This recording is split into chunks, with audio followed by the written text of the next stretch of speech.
I want to bring back our political experts for more analysis on the breaking news we're following right now. Ron DeSantis officially, publicly launching his campaign for president of the United States on Twitter. And Caitlin, I understand they got some problems over there. What are you hearing?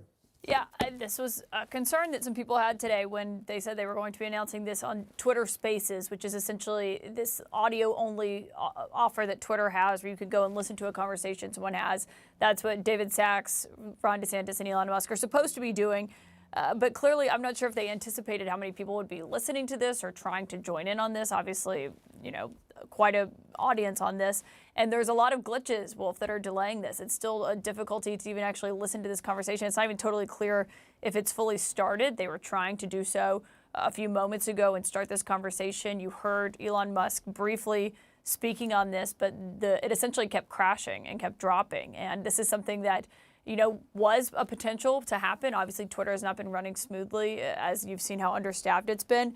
And even the Biden campaign has been mocking it already. The President Biden sending out a tweet saying this link works. It's a link to fundraise for his campaign. He's already ribbing the DeSantis campaign launch and just how glitchy it is. It's definitely not off to a smooth start. And this is the concern, of course. And this is what, when you do have those similar traditional campaign announcements, you don't have an issue like this. But this is how the DeSantis campaign so far is getting started, where they're having not a very controlled issue. And Elon Musk keeps talking about how many people are trying to listen. Obviously, the expectation would be that they knew it would be a widely listened to campaign launch, and clearly it's having a lot of issues.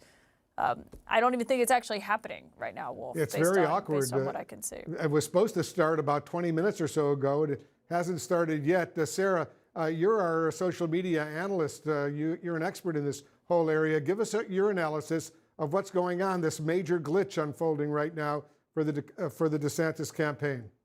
Yeah, so I was in that audio space, and when I joined Wolf, there were about 667,000 people that were trying to listen. That's what the audio space said at the time. Now, to give you some context, Twitter has held much bigger events. When Elon did his BBC interview through audio, I think that got up to 3 million people. But what I think they probably didn't anticipate was this many people coming in at the exact same time. Because they had announced that this was going to happen at 6 p.m., you can imagine hundreds of thousands, if not, over 1 million people trying to listen to this. And the problem, Wolf, is that when you have such a high-frequency event in any kind of technology, it could be on social media, I'm on my phone right now, it can be in streaming when you're watching sports, it's that huge deluge of people coming in at the same time that often messes things up. Now, the problem that this is going to have for the DeSantis campaign, and Caitlin just mentioned this, is that he's trying to send this message that I can bypass the traditional media, I can go direct to my listeners. Well, when the first time you try to do that in launching your campaign, it doesn't work, and you're almost a half hour late to the announcement, it's a very bad look. It's going to make him likely less risk-taking when it comes to this type of thing in the future. You're absolutely right, Abby. This is clearly not the rollout that DeSantis and his campaign were looking for, were hoping for, is it? No, it's not. But I mean, I think we have to be honest that this outcome was pretty predictable. I mean, especially given the troubles that this platform, Twitter, has had in the past. The challenge with doing an event like this, if you are Ron DeSantis and you're trying to present an image of a competent campaign that has its advanced work done, that knows how to put together a smooth running event, which is a kind of microcosm of a smooth running campaign, doing it in this format always introduced a huge amount of risk. And what's happening now is that instead of talking about what Ron DeSantis is running on and how he's running, what his campaign looks like, people are going to be talking about how this event went. And there is such a thing as negative attention. And he's right now getting a lot of negative attention, and that's probably going to continue. And it's probably not going to be undone by anything that is said later tonight in a more traditional format. First impressions matter. They matter a lot in politics. And I think that he is learning a really important lesson right now that, if you're going to do something unconventional, you really have to have your ducks in a row and understand how this is working. And as Sarah was saying, there were about 600,000 people in this event. That's not actually that many people. When I checked a couple minutes ago, it was about 300,000. So a lot of people are leaving. Maybe they're being kicked out because of technical glitches. Those are not huge numbers. It should be able to be handled by a a competent corporation and a competent campaign. The fact that it's not is, I think, very problematic on both fronts. Very awkward for the DeSantis campaign, indeed. And Jessica Dean, you're there in Miami. What are you learning about DeSantis's next move? Well, we just heard him that Twitter Spaces is now up, and he just announced that he is officially running for president. A source familiar had told me he was going to stay there and speak despite the glitches. That is indeed what has happened. So we just heard from him. At this point, it's up and running, and people can hear it. It is the conversation between the governor and Elon Musk.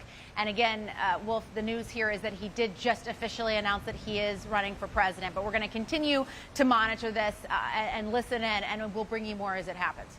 David Chalian, what do you make of this glitch? Listen, at the end, I think it is fair to judge what you've heard here from my colleagues, that the DeSantis team set this up as, hey, look at this cool thing we're going to do in this totally unconventional way, and it didn't go smoothly. And so that is certainly a fair critique. I don't think it's going to be a long-lasting problem for his campaign. It's already up and running. He'll move on to other things. We will start focusing a lot more, as Alice suggested, on his appeal to voters, his interaction with voters, the policies he's running on. I don't think this will be the definitional moment of the DeSantis presidential campaign, but it's certainly not anybody on Team DeSantis would have designed this. You noted that Joe Biden, the president, and his team started mocking it. Nikki Haley's team has already put out a video of their widely praised launch from back in February. She had a big event in South Carolina. They rolled out video of that praising their ability to launch their campaign. So it's something that I think a lot of insiders paying attention to this will poke fun at. I think at the end of the day, I can't imagine real Republican primary voters making their decision based on a technical glitch.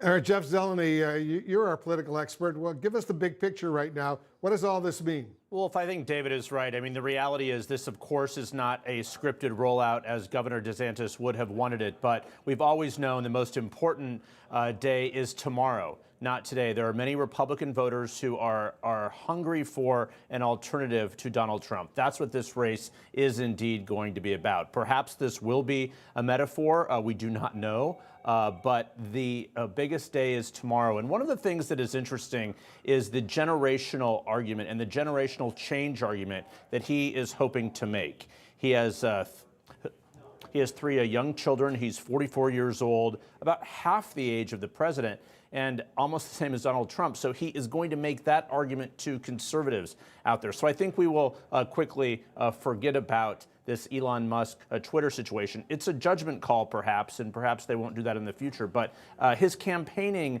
going forward here, is he able to sort of live up to the expectations that Republican donors have and Republican voters and activists have? That is a big open question here. Donald Trump has had the luxury of running for president a couple times before. That is a huge advantage here.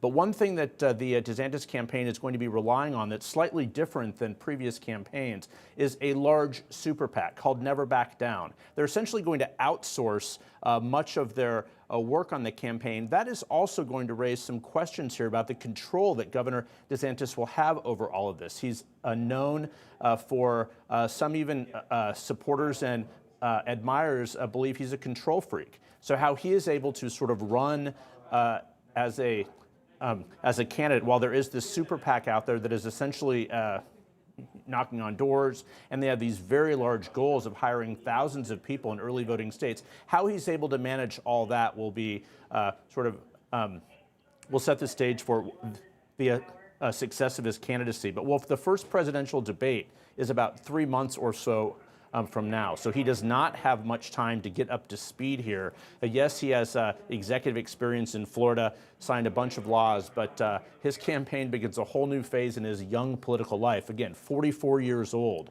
So that is a generational change and a challenge for him as well.